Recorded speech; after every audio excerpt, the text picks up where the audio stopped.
See, one question I get very frequently is, where do I position the case? For example, let's say it's an acquisition case.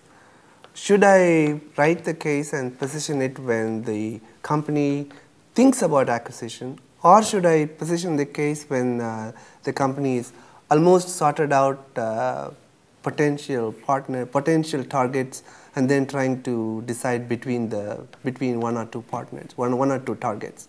Or should I write it after the acquisition? Okay, so think about this. Look at this diagram.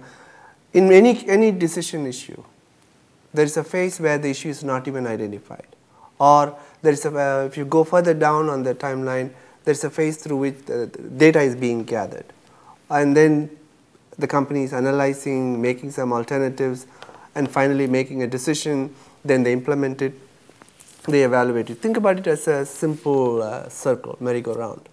Now your challenge is, where do you cut the case?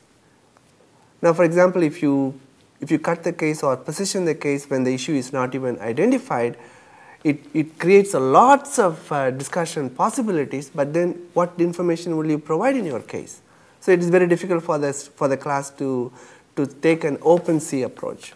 So you might say, well, I could give them the data and then ask them to analyze the data and then decide recommend some alternatives.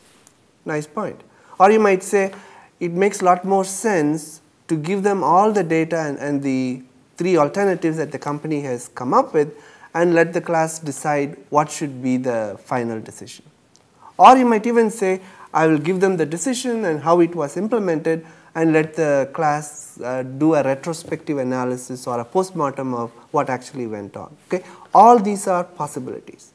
The question you have to ask yourself is, which is the one that maximizes learning in the classroom? Which is the one that makes it most interesting?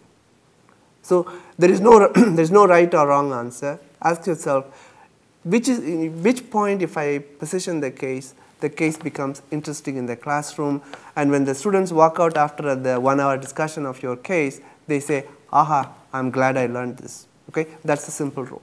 Okay? Hope this helps.